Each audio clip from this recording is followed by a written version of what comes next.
श्री स्वामी समर्थ. ओम साईराम. जय गजानन माऊली. भर दुपारची वेळ रखरखत अशातच शेगावी वडाच्या झाडाखाली भाताची शिते वेचून खाणारा एक तेजस्वी पुरुष. हे दृश्य बंकटलाल अग्रवाल आणि दामोदरपंत कुलकर्णी यांच्या दृष्टीस पडते. इसवी सन 1878ची ही गोष्ट. श्री प्रकट झाले म्हणजे येते, पण शेगावी येण्याआधी गजानन महाराज कुठं होते व ते कुठून आले आणि ते आधी काय करत होते याचे वर्णन विजय ग्रंथात सापडत नाही. मग ते कुठे सापडते तर यांचे वर्णन कैलासवासी तुकाराम रामचंद्र नागलकर यांच्या पोथीत सापडते. त्यांनी श्रींचे प्रकट होण्याचे वर्ष 1888 सांगितले. आता श्री शेगावी प्रकटण्याचे वर्ष 1878 असले काय किंवा 1888 असले काय, भक्तांच्या भक्तीत मात्र काही फरक पडत नाही आणि भक्तांनी देखील या विषयावर स्वतःच्या भक्तीमध्ये फरक पडून घेऊ कामा नाही. परंतु इतिहासाच्या आणि प्रमाणाच्या आधारांवर जर विचार केला तर कैलासवासी नागलकर यांनी लिहिलेल्या घटना या तंतोतंत जुळतात. आता कैलासवासी तुकाराम रामचंद्र नागलकर यांनी त्यांच्या पोथीत काय लिहिले आहे, श्री कुठून कसे आले आणि शेगावी प्रकट झाले हे आपण या व्हिडिओमध्ये पाहणार आहोत. श्री नागलकर म्हणतात, संत गजानन विदर्भ देशात येऊनी पुनीत केले शेगाव, तिने बालपण घालविले पुण्यभूमीत. प्रथम संताने महाराष्ट्रात अक्कलकोट नामे नगरात, ते स्वामी सानिध्य राहिले. अर्थात गजानन महाराज शेगावी प्रकटण्याआधी अक्कलकोट स्वामी समर्थांच्या आश्रमामध्ये राहिले. तिथेच त्यांनी त्यांचे बालपण घालवले. अक्कलकोटला स्वामी समर्थ 1856 प्रकटले व 1878 त्यांनी समाधी घेतली. स्वामी समर्थ हे पूर्ण दत्तावतार होते. स्वामी समर्थ शेवटी फिरत फिरत अक्कलकोट येथे आले आणि उर्वरित आयुष्य अक्कलकोटमध्ये त्यांनी घालवले. या काळात लोकांनी भक्ती मार्गाला लावण्यासाठी त्यांनी अनेक चमत्कारसुद्धा केले. अशा श्री स्वामी समर्थांजवळ एक दिवस बालावस्थेत गजानन महाराज पहाटेच्या वेळेस येऊन पोहोचले. त्यावेळेस स्वामी समर्थ भक्तांना उपदेश करत होते. महाराजांनी स्वामींना पाहताच क्षणी ओळखले. त्यांनी स्वामींनी प्रेमाने आलिंगन दिले. स्वामींनी बाल गजाननाची मूर्ती निहाळली व त्यांना आशीर्वाद दिला की तू सिद्ध पुरुष होशील. आता तू आश्रमात माझ्यासोबतच राहा. त्यानंतर गजानन महाराज स्वामी समर्थासोबत अक्कलकोटला आश्रमातच राहायला लागले. दिगंबर अवस्थेतील बाल गजानन व त्यांची तेजस्वी मुद्रा पाहून दर्शनाशी स्वामी समर्थासोबत बाल गजाननाचेही दर्शन घेत असत. अशा प्रकारे स्वामी समर्थांनी बाल गजाननांना सोबत ठेवून त्यांना इसवी सन 1800 स्वामी समर्थांनी समाधी घेतली. समाधीनंतर बाल गजाननांना स्वामींच्या दर्शनाची तळमळ लागली. त्यावेळेस स्वामींनी प्रकट होऊन बाल गजाननास दर्शन दिले. स्वामींनी बाल गजाननास सांगितले की नाशिकला देव मामलेदार यांच्याकडे जावे व त्यानंतर अकोटला नरसिंहजी महाराज यांच्याकडे जावे. त्यानंतर शेगावला जाऊन भक्तांचा उद्धार करावा व तेथेच देह सोडावा. असे बोलून स्वामी समर्थ गुप्त झाले. बाल गजानन नाशिकला जाण्यास निघाले.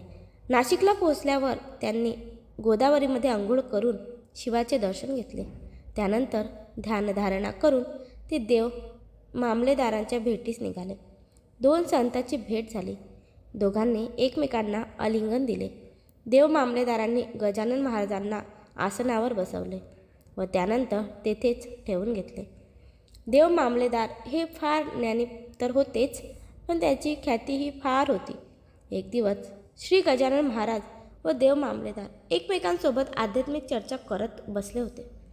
त्यावेळेस एका दुष्टाने एका सुंदर काचेच्या भांड्यामध्ये एका मासेचे तुकडे ठेवून ते रुमालाने झाकून ते देव मामलेदारांसमोर आणून ठेवले.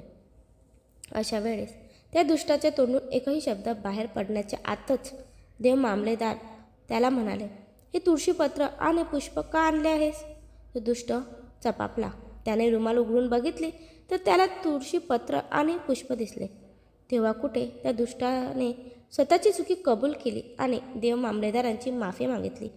ही सर्व घटना पाहून गजानन महाराजांनी मात्र अंतरी ओळखले की देव मामलेदार हे लीलावती सिद्ध संत आहेत.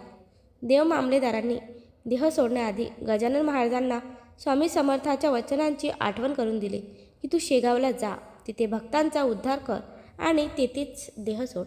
त्यानंतर देव मामलेदारांना देह सोडला आणि त्याच अगोदर गजानन महाराजांनी त्याची आज्ञा घेऊन तिथून निघून गेले. त्यावेळी त्यांना रघुनाथ दास या महंतांनी योगी सिद्धी दिली. त्यानंतर रघुनाथ दास यांच्या आज्ञेवरून गजानन महाराज पुन्हा नाशिक येथे आले. त्यावेळी नाशिकमध्ये संतांचा भव्य मेळावा भरला होता. त्या संत मेळाव्यात बाळशास्त्री गाडगे देखील आले होते. बाळशास्त्री गाडगे हे विदर्भातील लाड कारंजा येथे राहणारे. त्यांची नजर तेज पुंज अशा बालगजाननावर गेली. त्यांनी बालगजाननाला आपल्या घरी येण्याची विनंती केली. त्यानुसार 12 डिसेंबर 1885 रोजी श्री गजानन महाराज लाड कारंजा येथे येऊन पोचले. तेथे बालगजाननांना बघण्यासाठी व त्यांची पूजा अर्चा करण्यासाठी गर्दी जमू लागली. लोक त्यांना भेटू लागले. भेटवस्तू, कपडे, अलंकार इत्यादी सर्व गोष्टी देऊ लागले. बालगजानन मात्र सर्व उपाधीला कंटाळून अलंकार, अंगावरचे कपडे व बाळशास्त्री गाडगे यांच्या घरीच टाकून तेथून निघून गेले.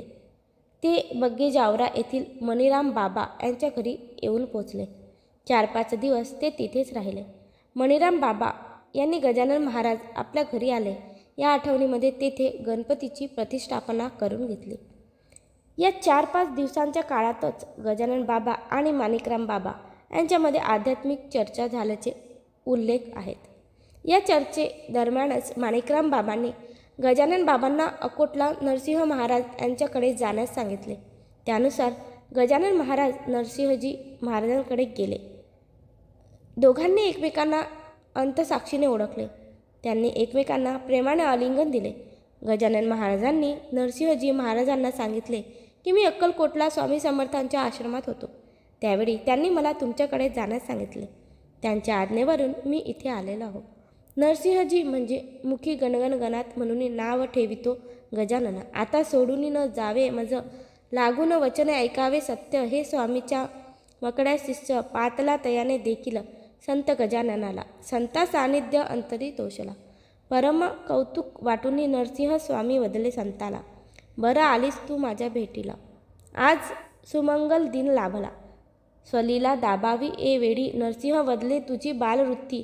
मी शोधिली तव ज्ञान दृष्टी पुढे होईल. तव अगाध कीर्ती शेगाव ग्रामी जाऊन या माझी या समाधीचे. कालास अवकाश 1 वर्षे तोपर्यंत तू मज जवळशी. एस निश्चय ह्याची करावा शेगावी ग्रामीचे प्रवेश. काली नरसिंहजी महाराजांनी गजानन महाराजांना सांगितले की मी माघ शुद्ध पौर्णिमेला रविवार दिनांक 28 जानेवारी 1888ला समाधी घेणार आहे. तू माझे क्रियाक्रम करून 3 फेब्रुवारी 1888ला शेगावला भक्तांच्या उद्धाराकरिता जा. समाधी घेण्याच्या आधी नरसिंहजी महाराजांनी गजानन महाराजांना अष्टसिद्धी प्राप्ती शिकवली व आपल्या काही शक्ती गजानन महाराजांमध्ये संप्रेरित केल्या. अशा प्रकारे गजानन महाराज श्री नरसिंहजी महाराजांच्या विनंतीवरून शेगावला आले. गजानन महाराज अक्कलकोटवरून आल्याच्या प्रमाणासंबंधी नागलकर म्हणतात, गजाननाचा परमभक्त होता जयाचा सदाव अंतरी. जयाचे नाव होते केशवराव पेनगावी. पाटक उपनाव त्याचे होते. ज्येष्ठ चिरंजीव रेल्वे गुड्स क्लार्क शेगावी. तो नोकरीस्तव येथे आला. त्याने सवे आणले वडिलाला शके 1828ला आमचे शेजारी राहत. भक्त केशवराव पाटकांनी शेगावकर संत पाहिला. नयन जयाची मूर्ती पाहिली. त्यांनी अक्कलकोटी असताना ते वेळी गजानन हे संत होते. महाराज सानिध्य ते बालपणी दिगंबर वृत्तीत कांती पाहिली. बालसताची तेच वेळ शेगावकर गुरुनाथ नाशिकचे महाराज संत देव मामलेदार यशवंत संत तया सानिध्य पाहिले. अशा प्रकारे श्री गजानन महाराज अक्कलकोट, नाशिक, लाडकारंजा, बग्गी जावरा, अकोट करत शेगावला पोहोचले.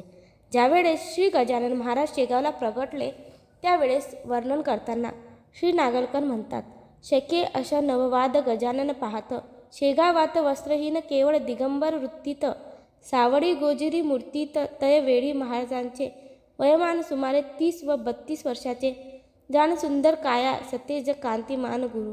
अवलिया स्वामींची या ओव्यांवरून असे स्पष्ट होते की श्री गजानन महाराज जेव्हा शेगावात प्रगट झाले म्हणजेच येथे झाले त्यावेळेस त्यांचे वय 30 ते 32 वर्षे होते. महाराज जेव्हा शेगावात प्रकटले त्यांच्या चौथ्या दिवशी बंकटलाल असते मोठ्या महादेवाच्या मंदिरा शेजारी भाताची शिती वेचून खाताना एका वडाच्या झाडाखाली दिसले.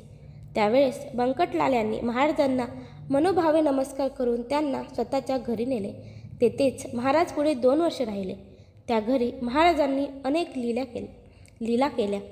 त्याचे सुंदर आणि रसाळ असे वर्णन श्री दासगणू रचित विजय या ग्रंथात आहे. हे आपण सगळ्यांना माहीतच आहे. अशा प्रकारे आजचा व्हिडिओ जर तुम्हाला आवडला असेल तर चॅनलला लगेच सबस्क्राईब करा, व्हिडिओला एक लाईक करा आणि कमेंटमध्ये जय गजानन माऊली नक्की लिहा. धन्यवाद.